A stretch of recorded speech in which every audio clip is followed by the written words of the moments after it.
Hi guys, it's time to review your homeworks. Well, you did good. I must admit, better than I expected. So let's start with Miomir.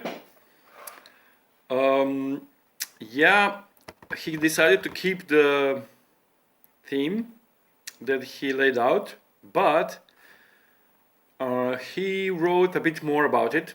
He clarified it, and I hopefully more to himself than to me, because I don't have to agree with his team and if this is really what he wants to say, because of course only he can tell. But from what I see that is laid out, and from the supporting teams that are that he decided to go with, yeah, this is the compass. So whenever he decides to change a plot, invent a character, or do something else with his story, it's going to be first reflected through this, what he wrote. Also goes for all of you, but I'm just giving this example because now it fits more.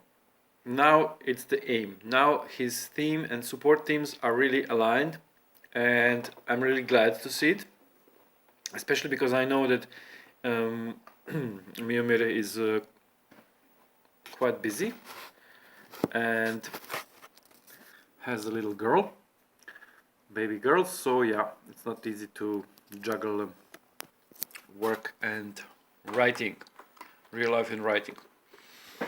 Just a sec. Yeah, so he decided to keep the plot he wrote earlier, but I like the one-liner.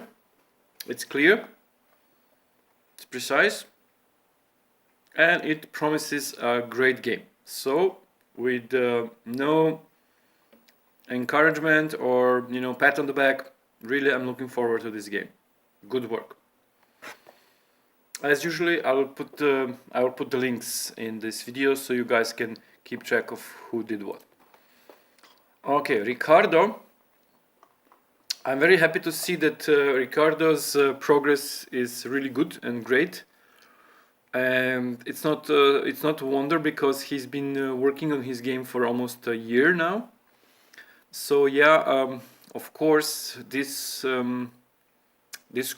aim of this course is to get you all ready for writing professionally. But it's visible that who goes deeper in this work. Of course, this course is more helpful for them. So yeah. That's why it's Ricardo's progress is really obvious and really good, and I'm really glad that after a full year, almost full year of working on his game, probably off and on, and it's normal. I mean, my first novel took 2 years to write or something. So yeah, the theme is clear now. The cover themes are great and nicely mapped. I like the one-liner. It really nicely fits the theme, both in a level of precision and being very precise and clear.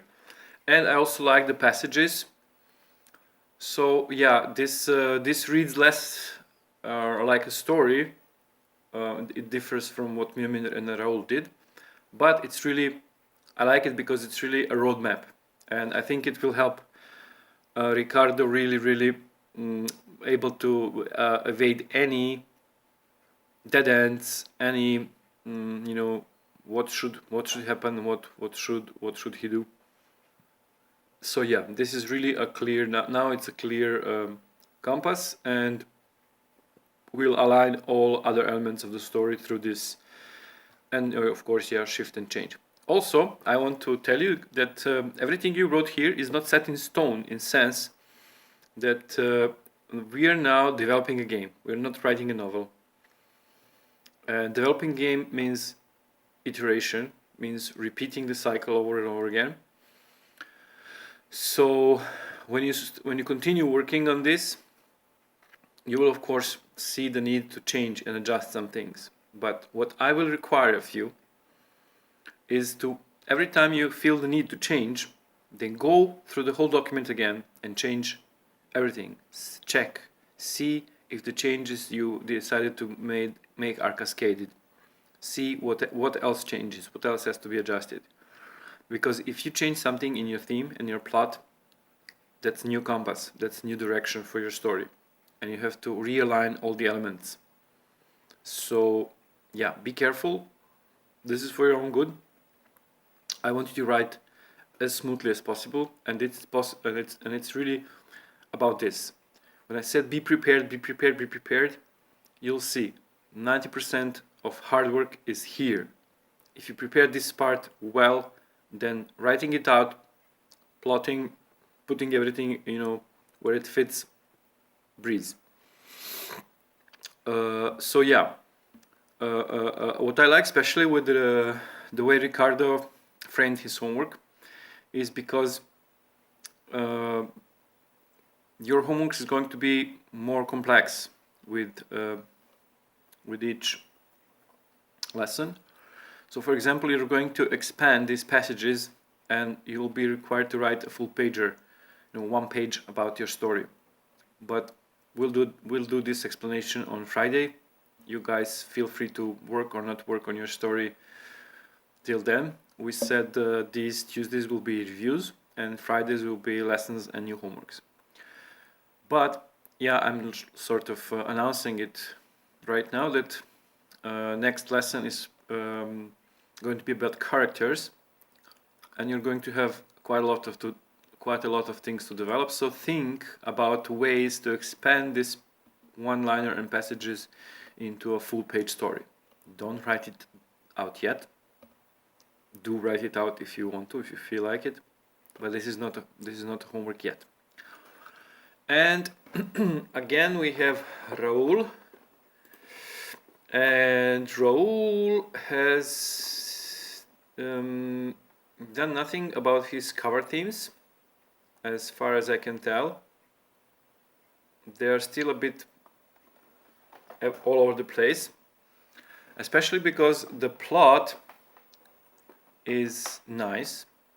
It's simple, but it's nice. It promises a nice game. But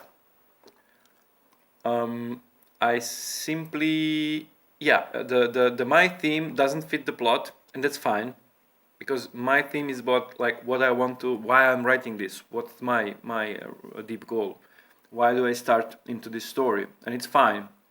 If there will be some conflict and overcoming, and quite a lot of it in his plot, but so yeah, so this theme, although seemingly doesn't answer, the plot is not answering this theme, I'm sure there is a connection that Raul sees. However, to be able to have a compass and to be able to get unstuck at all times, these cover themes won't do. Because my theme, the story about depression and struggle to overcome despite adversity, is too general and also too removed from the plot. Why? Because plot is quite simple. It's adventure. It's like almost like an action story we've seen so many times. And it's not clear why the elements are there, especially because Raul now does another step forward. He introduces characters to the plot. That's what I like with Miomir's and Ricardo's work. You guys did great because you didn't involve characters in your plot. It's just the action. So Raul, you have to change this. You have to explain us the plot in one sentence and then write a little story like you did, but try avoiding characters and places. Try to answer to your team. If your team is about depression, then show yourself and show us how is the plot going to explain it, how is the plot going to talk about it. Because as we said, plot is expression of your theme. So your theme could be a thesis, an essay, a blog, a rant, a video cast or podcast or whatever, but you decided instead to take your reader and your player through a journey which will explain to him what are you going to say? Yes, you're also entertainers, and yes, I like the way you all guys have this in mind, and obviously you're trying to make your game also interesting and to the point. But with Raul, with you, we don't see exactly what's the point, how are you going to express your theme, especially because if you see the other guys' work, they sort of connect my theme and this cover theme. So if the story is about depression and the plot is about traveling and losing princess and then trying to rescue her, then you have to see for yourself where all these themes, and there's a lot of it, 2, 4, 6, 8, 10, how these 10 sub themes fit into this plot, because themes are not going to be explained in chapters. Themes are not going to explain in like some little bits. Themes cover entire story. So what I would like to see is either theme changed and adjusted to fit this plot, or this plot made more like an answer to this theme, because right now you have misaligned compass. You have one theme, 10 cover themes, nothing's connected, and then you have some plot, which is nice plot, really, honestly, but I mean, it promises good game, but you're going to get lost. You're not going to be able to align your story and your story elements as soon as you hit the snag. For example, if you see other guys' work, they have elements of the plot, like little bits of the plot, and each of them develops the plot and sort of in the same time answers the story. And your plot and their plot doesn't demand any more questions, so it's clear. But your plot asks a lot of questions, like why you're traveling with your companion, who's this companion, what are her qualities. It demands it. So that's why I said no characters, no places. To her kingdom, what kingdom? Kidnap the evil forces. Why are they evil? Why did they kidnap her? Your mission is to, it doesn't only sound generic. It's like telling us nothing, telling you nothing. Like on the way of the kingdom, she's visiting village of Illistriad. Why? And how does this village of Illistriad answers any of the themes? So yeah, you guys, Ricardo and Miomir can rest till Friday, but Raul, I would like you to rework this plot, and please contact me if you need help, because this is a very important part. This is our first creative decision, and if you don't get it right, you'll have a lot of trouble later. Like, remember when we spoke, when we reviewed this first game you showed me?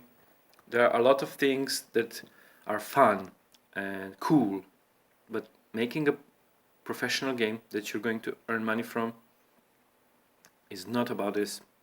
It's about making a solid piece that makes sense, that's well written, that's well paced, that demands a lot of elements to be complexly interwoven, and you cannot do that if you don't know what are you doing, where you're aiming for. And right now your sights are misaligned. Of course, I have no power to enforce what I'm speaking, but don't waste your time, don't waste your money, don't waste your story, because it's a good one. I mean, I see where this can be a good story. You just need to do the effort and align it properly. Again, call for help. I'll help you, of course. But my point is, you guys are set to be professional writers of interactive fiction, or at least to make a good work. Because for me personally, it's as important for you to be able to earn from this as it is important to see a well-made game. Because my deep theme for this course is I want to see better games. I personally think that a lot of interactive fiction is crap, especially visual novels. A lot of crap is out there, a lot of overwritten, nonsensical things, even by professional or semi-professional studios. And basically, if they find some artist who can make nice art, they're like happy with it. I'm not. I like well-written story. I appreciate well-written story, no matter how crappy. every other element is. For example, I've just finished watching The 100, the TV show from Fox,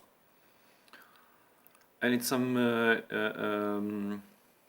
it's made after some novels that are youth, young adults fiction. It's really like high school drama in space or something. Everything screams like, "Don't watch this. This is horrible." Everyone's pretty and everyone has nice makeup, even though they're supposed to be post-apocalyptic survivors and stuff like that. But the story is decently written. It's not perfect. The dialogues are of course crappy, but the overall plot, the overall story is going out nicely, and even the themes are recognizable and they sort of stick with it. So yeah, I want to see a work that will be respected in this way. And to do this, you won't be able to do it with your normal everyday effort. You will have to engage special effort. You will have to push harder. And I'm the whip. So yeah, please try harder and don't hesitate to help. We're all here to help you. Of course, my responsibility is the first, but I'm sure that Ricardo and Miomir will also have something to say if you ask them, because yeah, feedback for writers is kind of difficult, because every time you point a finger to something that's wrong, they see it as being stabbed in the heart, and that's normal. I'm also like that. My mentor, who's one of the best writers in the world for me, he praised my story highly and then started editing and making changes, and I wanted to kill the guy. I mean, I know that he means well, and he praised my story and he praised my writing, and he said I have a future if I want to as a world-class writer, but don't touch my story. So yeah, I won't touch your story, and no one else will unless you ask them, and please ask for help. That's it for today, and yeah, see you on Friday with new lesson. Bye guys.